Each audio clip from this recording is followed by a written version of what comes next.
ಎಲ್ರಿಗೂ ನಮಸ್ಕಾರ.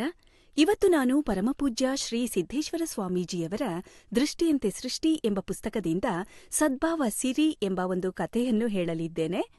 ಒಂದೂರಲ್ಲಿ ಒಂದು ದೊಡ್ಡ ಮನೆ. ಆ ಮನೆಯ ಹಿರಿಯನಿಗೆ 4 ಜನ ಗಂಡು ಮಕ್ಕಳು, 4 ಜನ ಸೊಸೆಯಂದಿರು.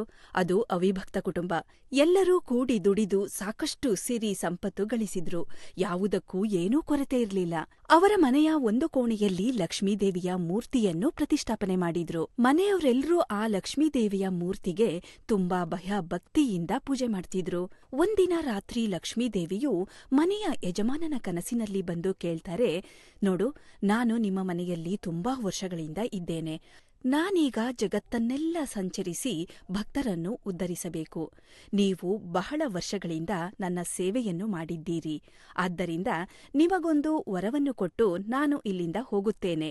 ನಿಮಗೆ ಏನು ವರ ಬೇಕು ಹೇಳು ಎಂದು ಮನೆಯ ಯಜಮಾನನನ್ನು ಲಕ್ಷ್ಮೀದೇವಿಯು ಕೇಳ್ತಾರೆ. ಆಗ ಮನೆಯ ಯಜಮಾನನು ಹೇಳ್ತಾರೆ, ನಾನು ವಯಸ್ಸಾದವನು, ನನ್ನ ಮಕ್ಕಳಿಗೆ ಕೇಳಿ ಹೇಳುತ್ತೇನೆ ಅಂತ ಹೇಳ್ತಾರೆ. ಲಕ್ಷ್ಮೀದೇವಿಯು ಸರಿ ಅಂತ ಹೇಳಿ, ಇನ್ನೊಂದಿನ ನಿಮ್ಮನೆಯಲ್ಲಿ ಇರುತ್ತೇನೆ, ನಾಳೆ ಏನು ವರ ಬೇಕು ಹೇಳು ಅಂತ ಹೇಳ್ತಾರೆ. ಮರುದಿನ ಬೆಳಗ್ಗೆ ಮನೆಯ ಯಜಮಾನನು ತನ್ನ ಮಕ್ಕಳನ್ನೆಲ್ಲ ಕರ್ಕೊಂಡ್ಬಂದು ಕೂರ್ಸಿ ರಾತ್ರಿ ನಡೆದ ಘಟನೆಯನ್ನೆಲ್ಲ ಹೇಳ್ತಾರೆ. ಆಗ ಹಿರಿಯ ಮಗ ಹೇಳ್ತಾರೆ, ಅಪ್ಪ, ಸಾಕಷ್ಟು ಬೆಳ್ಳಿ, ಬಂಗಾರ, ಮುತ್ತು, ರತ್ನಗಳನ್ನು ಲಕ್ಷ್ಮೀದೇವಿಯಿಂದ ವರವಾಗಿ ಪಡೆಯೋಣ ಅಂತ. ಮತ್ತೆ ಎರಡನೇ ಮಗ ಹೇಳ್ತಾರೆ, ಬೆಳ್ಳಿ ಬಂಗಾರಕ್ಕೆ ಕಳ್ಳಕಾಕರ ಭಯವಿರುತ್ತದೆ. ಆದ್ದರಿಂದ ಯಾರಿಂದಲೂ ಕದಿಯಲಾಗದಂತಹ ಸಾವಿರಾರು ಎಕರೆ ಜಮೀನನ್ನೇ ಕೇಳೋಣ ಅಂತಾರೆ. ಮತ್ತೆ ಮೂರನೇ ಮಗ ಹೇಳ್ತಾರೆ, ಒಂದು ವೇಳೆ ಸರ್ಕಾರವೇನಾದ್ರೂ ಒಬ್ಬರಿಗೆ ಇಂತಿಷ್ಟೇ ಜಮೀನು ಇರಬೇಕು ಅಂತ ಭೂಮಿತಿ ಕಾಯ್ದೆ ಏನಾದ್ರೂ ತಂದ್ರೆ ನಮ್ಮ ಜಮೀನೆಲ್ಲ ಸರ್ಕಾರಕ್ಕೆ ಹೋಗುತ್ತೆ. ಆದ್ದರಿಂದ ಕಾಯ್ದೆ ಮಾಡುವಂತಹ ಅಧಿಕಾರವೇ ನಮ್ಮ ಕೈಗೆ ಬರುವಂತೆ ಮಾಡೆಂದು ಕೇಳೋಣ ಅಂತಾರೆ.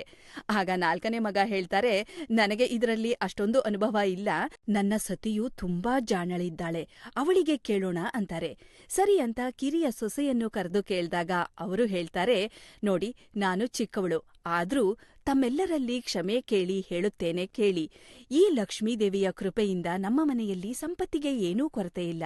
ನಾವು ಬೇಡಿದಂತಹ ಸಂಪತ್ತನ್ನು ಕೊಟ್ಟ ಲಕ್ಷ್ಮೀದೇವಿಯೇ ಹೋದ ಮೇಲೆ ಈ ಸಂಪತ್ತು ನಮ್ಮಲ್ಲಿ ಇರುತ್ತೆಂದು ಹೇಳಲಾಗೋದಿಲ್ಲ.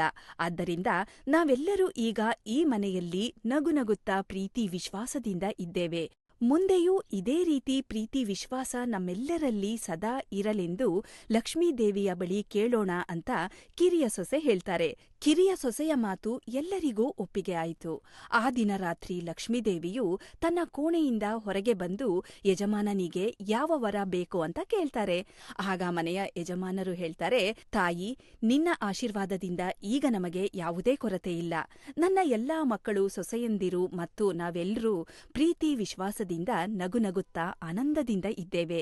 ಇದೇ ರೀತಿ ನಮ್ಮೆಲ್ಲರಲ್ಲಿ ಪ್ರೀತಿ ವಿಶ್ವಾಸ ಸದಾ ಇರುವಂತೆ ಆಶೀರ್ವದಿಸು, ಬೇರೇನೂ ಬೇಡ ಅಂತ ಮನೆಯ ಯಜಮಾನರು ಹೇಳ್ತಾರೆ.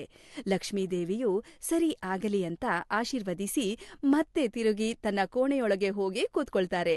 ಆಗ ಯಜಮಾನರು ಆಶ್ಚರ್ಯದಿಂದ ಕೇಳ್ತಾರೆ, ಏನು ಲಕ್ಷ್ಮೀದೇವಿ, ತಾವು ಹೊರಗೆ ಹೋಗೋದಿಲ್ವೇ ಅಂತ.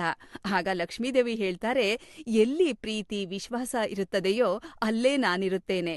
ಈ ಮಾತನ್ನು ಕೇಳಿದ ಯಜಮಾನನು ಆನಂದ ಬಾಷ್ಪ ಸಹಿತನಾಗಿ ದೇವಿಗೆ ವಂದಿಸುತ್ತಾರೆ. ಧನ್ಯವಾದಗಳು.